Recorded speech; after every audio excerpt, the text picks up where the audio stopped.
Hey everybody, it's Miss Rachel. Welcome to another episode of Book Talk.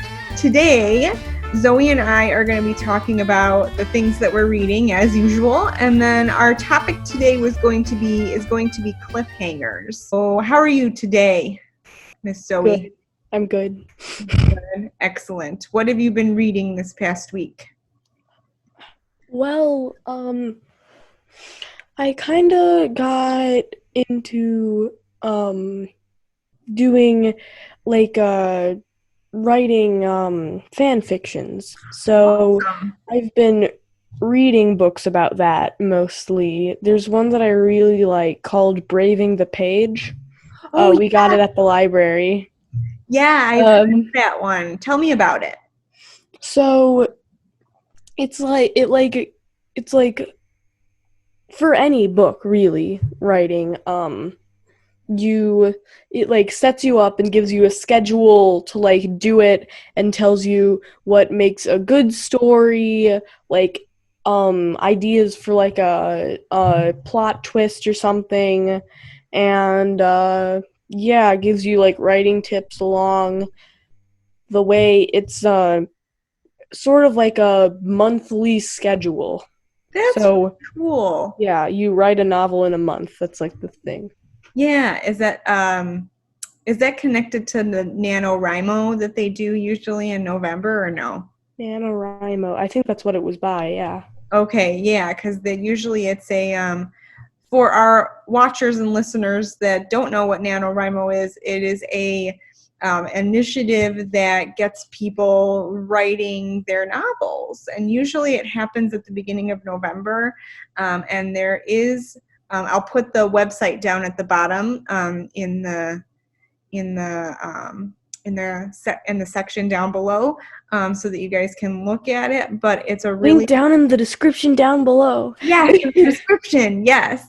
So I will put the website there, and you can check it out. It's for, I believe November is National Novel Writing Month, and so NaNoWriMo is, National Novel Writing Month, and so it gets people starting to be accountable for their word count and working on their novels and trying to, some people even make it so they start and they finish a novel in the month of November, which is a huge undertaking.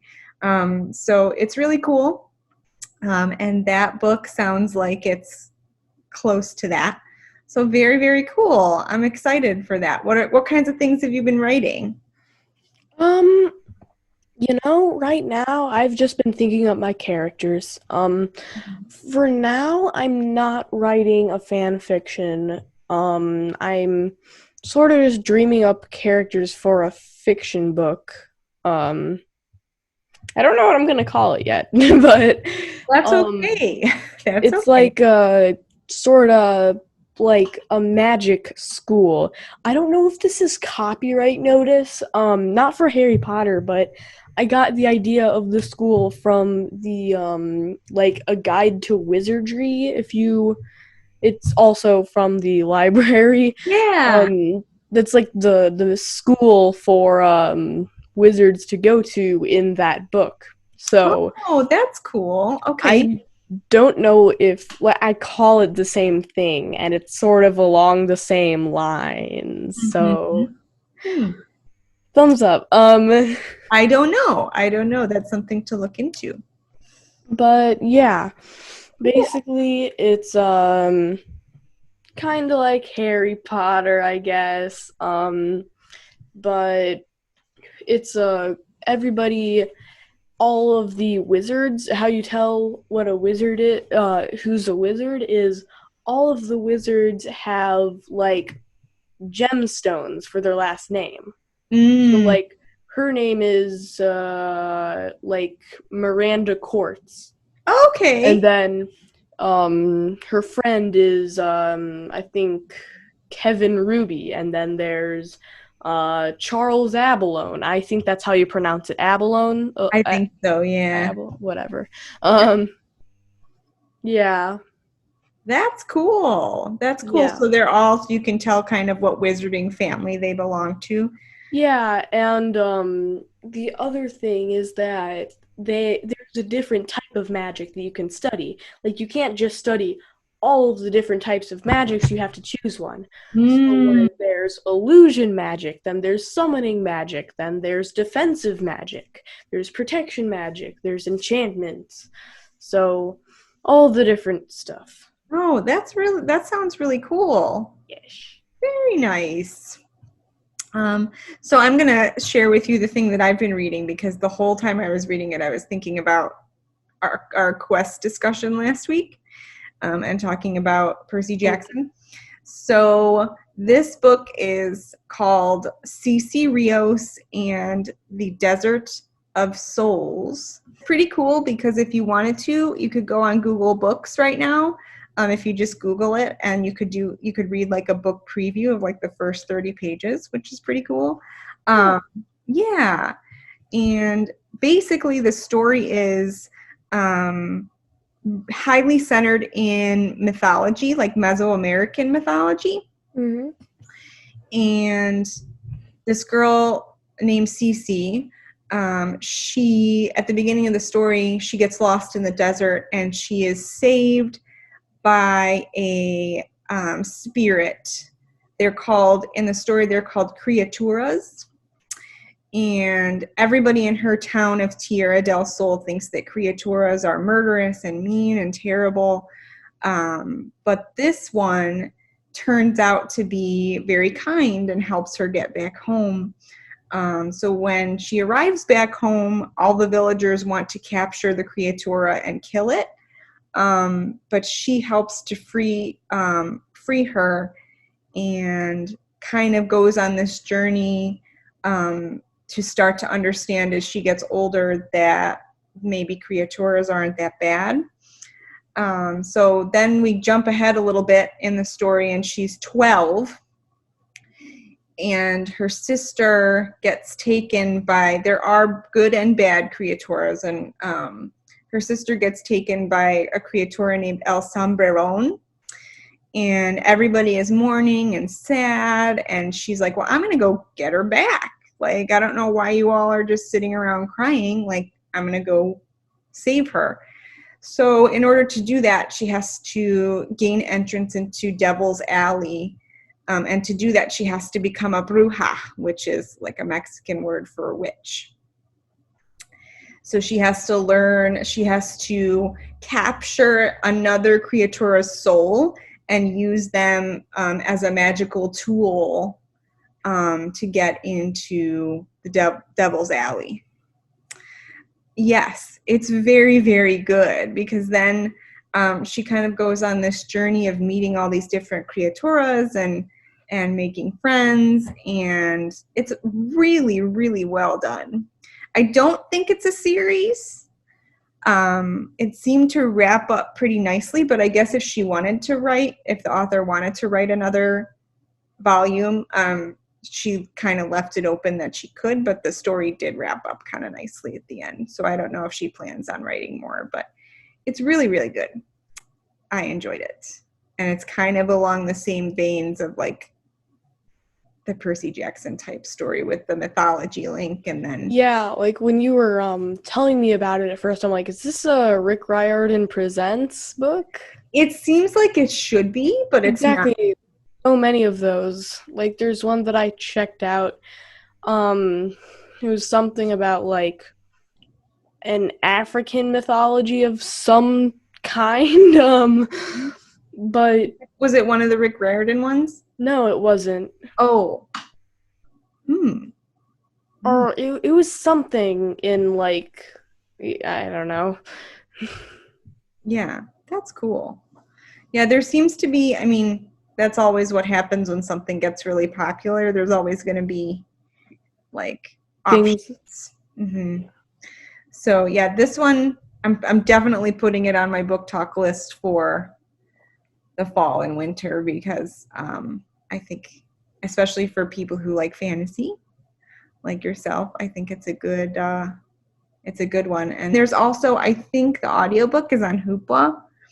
Cool. It would be interesting to hear like somebody else read the story instead of just hearing it in my own head with some of the pronunciations and stuff. like a lot of the things with audiobooks is um like like I come up with voices of what I think the characters would be like Yeah. while I'm reading it, and then like at first I start to like read it, and like the narrator is like this like sort of monotone girl voice, and then like I get used to it, and then I picture their voices as the slight difference from monotone, and then I sort of feel sad about it because I like the old voices better, Right. but this is just how I picture them.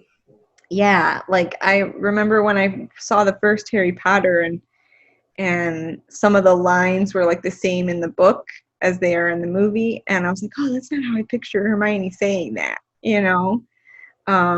that's not how I pictured so and so saying that. So I pictured Ron saying that more angrily or something, like, right, exactly. Like it wasn't so much for me about like how they looked; it was more how they delivered right. lines.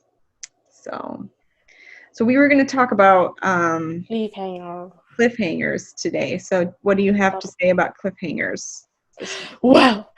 um, so, uh, there's, actually, I think it was the book that I had with me last week at the vacation place. I might have already talked about it. The Mark of Athena, Mhm. Heroes of Olympus. Um, man, is there a cliffhanger at the end of that one. Spoiler alert, people. Because there's what, There's one more book after that? Or so two more books. there are 2 more books after that one. It's the middle one. Okay. In Cece Rios, there's a lot of cliffhangers. For just the chapters? Like yeah, like almost every other chapter is like, but it's immediately remedied because like you're still reading the book, so you know what happens right away. She didn't At the end of the book, she left it on enough of a cliffhanger. Like I said, she left it on enough of a cliffhanger where I could be like, oh, what's going to happen next? But it's also like, it could be a nice wrap up if she was just going to write one book, you know? Like at the end of the book, she was walking back into her house to confront her parents. Because basically they had disowned her for becoming a witch. Yeah. So like she walks Dang. in, yeah, I know. So like she's walking into her house. So I could see a scene after that where either something goes horribly wrong, and then she has something else to solve, and there's another conflict, like her dad's gone missing or her something's wrong, but at the same Mom goes missing. right, or mom goes missing or Sorry. whatever. So yeah, in general, I enjoy cliffhangers when I can move to the next book right away. I don't like it when it's like when I can't get a hold of the next book. But you can't, and that's the thing about authors is like I don't like to yell at authors and be like, you need to write another book, because a book is Write a a book. process, and it takes a while, and so we have to appreciate the time and effort that it takes to do something like that. So yeah, I'm kind of 50-50 on cliffhangers. I especially don't like them at the end of movies, Yes. because then you're waiting like years for the next one. All right, everybody, thanks for joining us for Book Talk. We will see you again next time with more great reads. Bye, everyone.